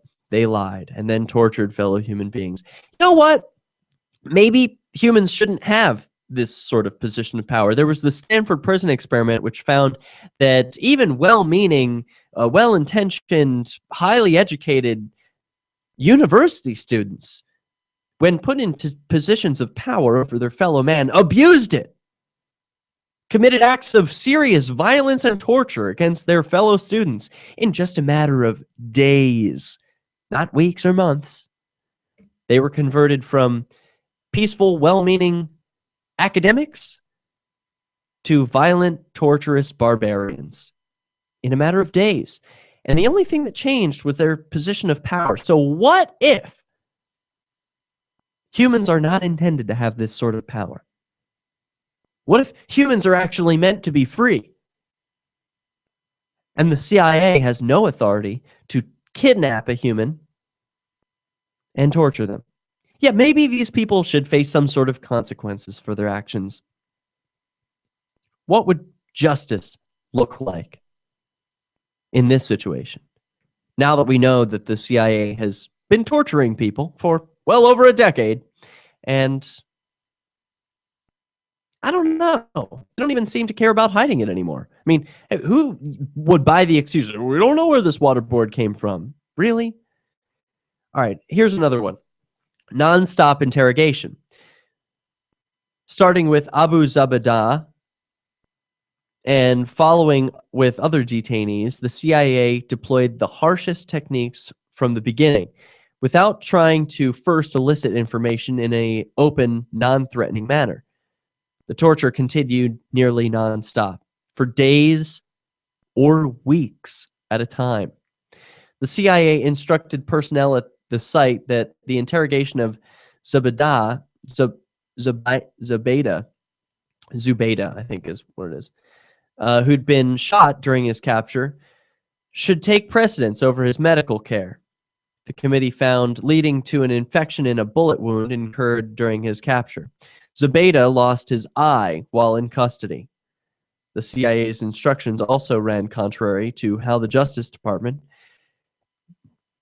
and said the prisoner would be treated. Well, how does a person lose an eye while in custody? Is that just one little blurb of a sentence? No explanation offered. Just, oh, you lost an eye. Do eyes just go missing? Now this one, and I don't know if it's just because I'm a gay man or what, but I think this one might be the worst. Forced rectal feeding. At least 5 detainees were subjected to rectal feeding or rectal hydration without any documented medical need. While IV infusion is safe and effective, rectal hydration could be used as a form of behavioral control. Others were deprived of sleep, which could involve staying awake for as long as 180 hours, sometimes standing, sometimes with their hands shackled above their heads. Some detainees were forced to walk around naked or shackled with their hands above their heads. In other instances, naked detainees were hooded and dragged up and down corridors while subject to physical abuse. At one facility, detainees were kept in total darkness and shackled in cells with loud music or noise and only buckets to use for waste. What about the lost detainees? Some people got lost. While the CIA had said publicly that it held about 100 detainees, the committee found that at least 119 people were in the agency's custody. Well, wait a minute. That doesn't make sense. Quote, the fact is they lost track and didn't really know who they were holding, the Senate aide said, noting that investigators found emails in which CIA personnel were, quote, surprised to find some people in their custody. The CIA also determined that at least 26 of its detainees were wrongfully held. Due to the agency's poor record keeping, it may never be known precisely how many detainees were held and how they were treated in custody. The report will conclude that the CIA's interrogation techniques never yielded any intelligence about imminent terrorist attacks. Investigators didn't conclude that no information came from the program at all. Rather, the committee rejects the CIA's contention that information came from the program that couldn't have been obtained through other means. When you put detainees through these torture sessions, they'll say whatever they can to get the interrogations to stop. Are there better ways to gather intelligence? What happens when you lie to the president? And what do you think will happen to these CIA agents who do the same?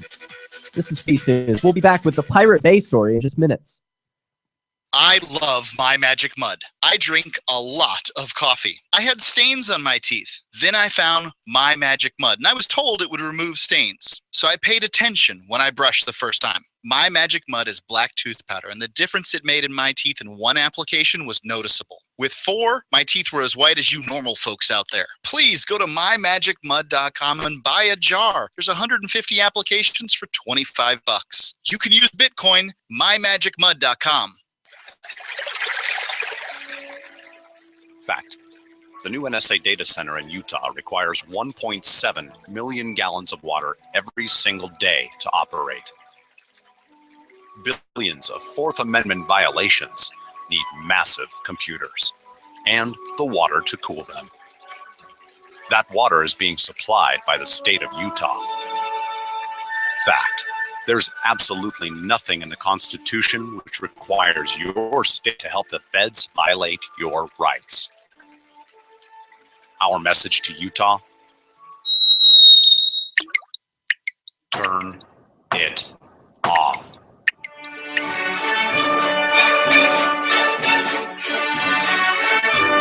No water equals no NSA data center. Visit offnow.org.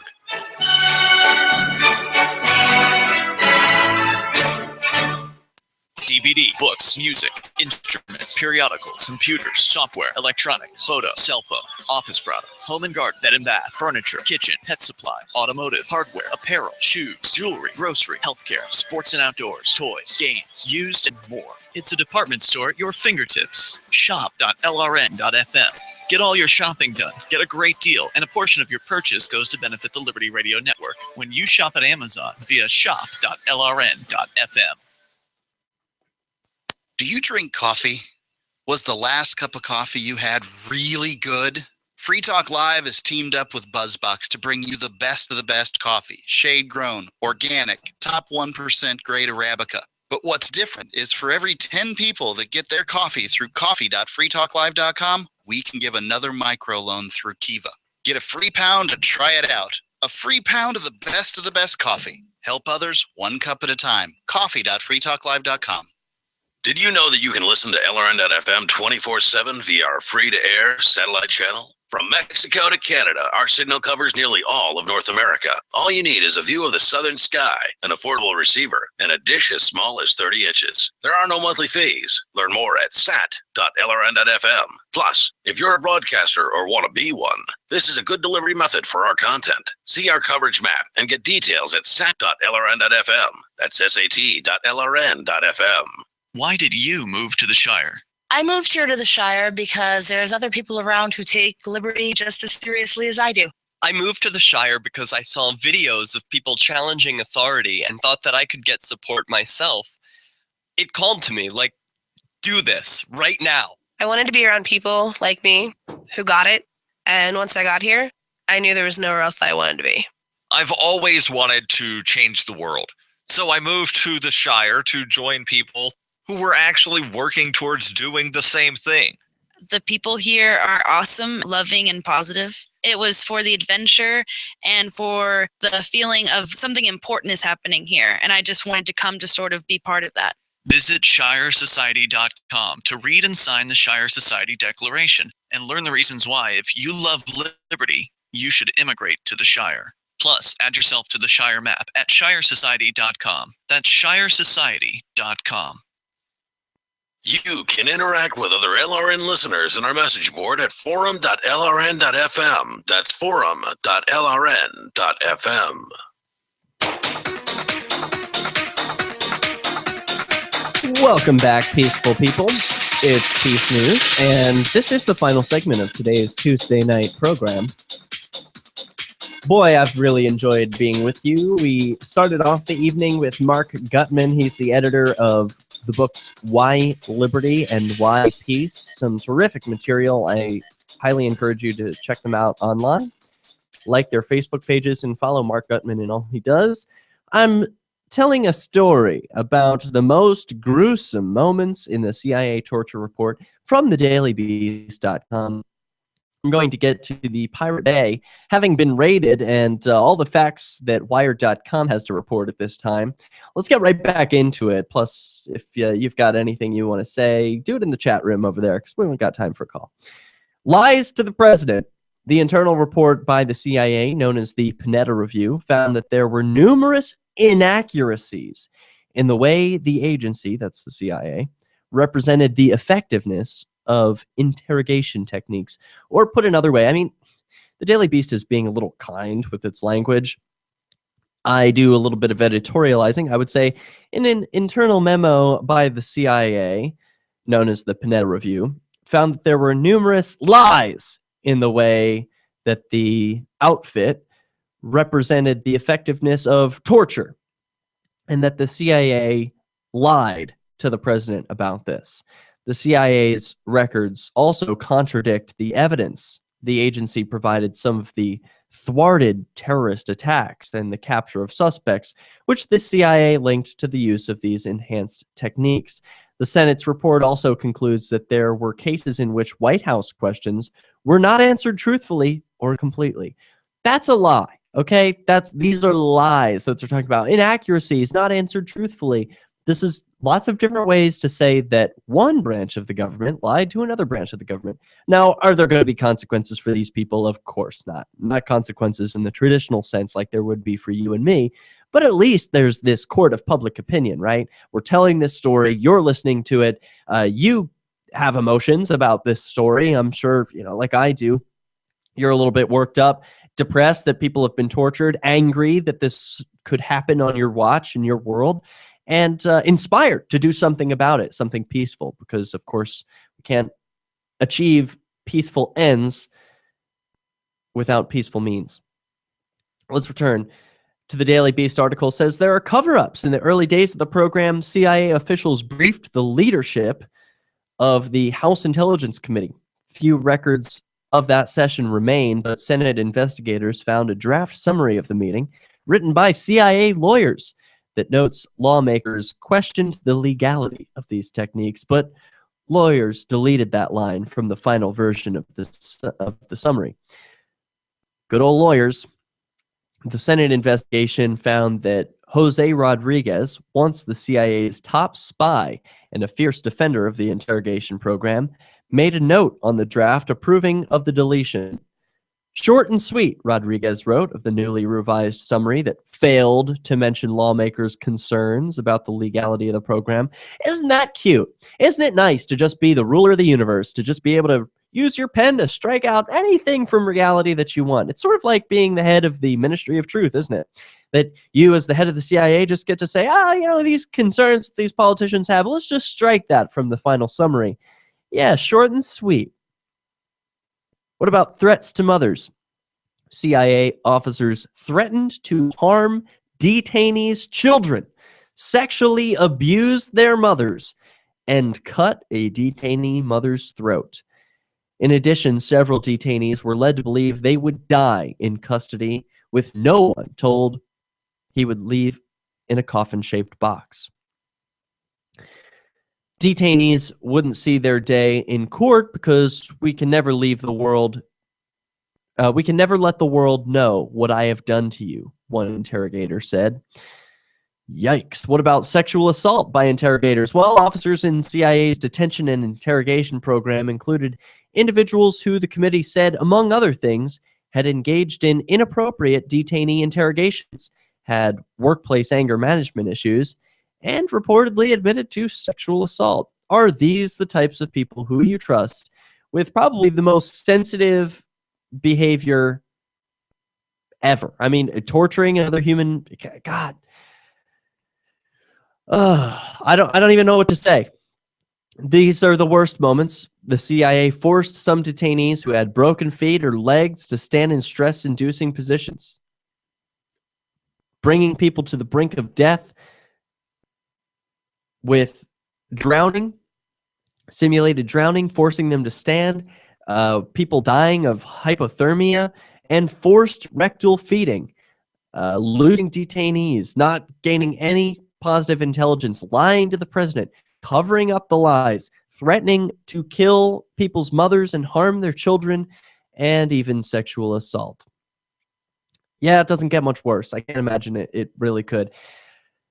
But that's the CIA for you. That's the federal government. So do you support the federal government? Are you going to withdraw your consent from such an agency? I don't like what they're doing. I don't support what they're doing. They aren't doing it in my name. They aren't doing it with my money. One of the ways you can withdraw your support is to stop paying them and don't pledge allegiance to them. I mean, withdraw consent in every meaningful way, in word and deed.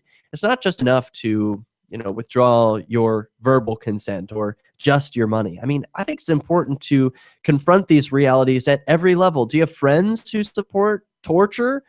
You should distance yourself from these people. We only will move towards a free and peaceful world when public pressure is put on not just the politicians, but on your friends and family to support what is right and what is good and what is decent, and not just to go along with the crowd to get along. Because, yeah, it is kind of popular right now to support the federal government because they're the good guys, right? They're the red, white, and blue looking out for you. And if you didn't support them, well, we'd be speaking German or Chinese or some other foreign language. It's a bunch of baloney. Okay? If you want a free and peaceful world, it starts with you living free and peaceful with your friends and neighbors and withdrawing consent from organizations that torture people like the federal government. But enough on that. Let's move to the Pirate Bay, which has been raided and taken down. Here's what we know. The popular file-sharing service Pirate Bay was taken down today following a raid in Sweden by police who seized servers and computers. The Pirate Bay portal went down Tuesday morning after Swedish police raided a server room in Stockholm over alleged copyright violations. In addition to its file-sharing section, Pirate Bay's forum, superbay.org, was also taken down. There were a number of police officers and digital forensics experts there. This took place during the morning and continued until this afternoon. Several servers and computers were seized, but I cannot say exactly how many, Swedish prosecutor Fredrik Ingblad told Radio Sweden. Pirate Bay may not be the only target, according to Torrent Freak. Other sites related to file sharing, such as EasyTV, Zoink, and Torridge, went down today as well, though it's not yet known if they were also raided. Founded in 2003, the Pirate Bay has been in the legal crosshairs for years, but has managed to stay afloat despite efforts by governments, anti-piracy groups, and the music and film industries to close it down. Today's raid came after a number of recent events have occurred around the service, putting it in the spotlight once again. In October, Pirate Bay's co-founder, Swedish national Gottfried Svartholm, was found guilty in Denmark and sentenced to 3.5 years in prison.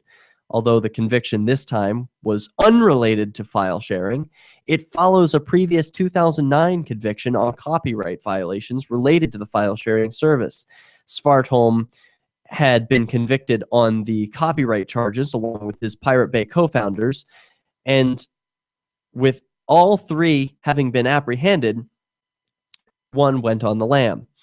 But just last month, he was arrested at the Thailand-Laos border on the 2009 conviction. And last week, a French court ordered ISPs in that country to block Pirate Bay, as well as any of its mirror sites, from within French territory. Then days ago, Google removed and banned a number of third-party Pirate Bay file-sharing apps from the Google Play Store. The apps help users circumvent blocks instated by ISPs to prevent users from accessing Pirate Bay. Now, what's the takeaway from this? You can take Pirate Bay down, but there are going to be replacements. Just as we saw with the Silk Road, there's going to be Pirate Bay 2.0, 3.0, 5.0, a million.0. There are going to be copycats, because all this is code. It's not about the individuals. It's about the technology. And the technology can't be broken down. It can't be poofed from existence. Like we saw in the movie V for Vendetta, ideas are bulletproof. No army can stop an idea whose time has come. Well, file sharing is not going away anytime soon. Nor are the ideas of peace, freedom, and voluntary interactions. We'll bring you another episode this Thursday. You've been listening to Peace News. I want to thank you for staying along, and I want to thank our guest, Marc Guttman. His books are Why Liberty and Why Peace. Peace, y'all. So the protection of life, liberty, and property is what the Free State Project is all about. But it's an effort to move 20,000 people who understand. It's about demonstrating to the Oh, thank you, everyone, for watching and listening along. I think it's really important what's going on following the CIA. I support peace, and I want peace and voluntary interactions for all individuals around the world. One of the ways I believe that is possible is by using a currency like Bitcoin. It's a voluntary currency. It's not produced by governments who wage wars. And so if you enjoyed this peaceful program, I hope that you'll support it with a contribution of about 50 cents in Bitcoin. So you can do that by scanning the QR code up on your screen just with your phone, or by sending a donation to derekj.me/sponsor. I want to thank you all for listening, and you can catch this program every Tuesday and Thursday from 10 to midnight Eastern Standard Time. My website is derekj.me, and the website for this show is peacenewsnow.com. Thanks again. Peace.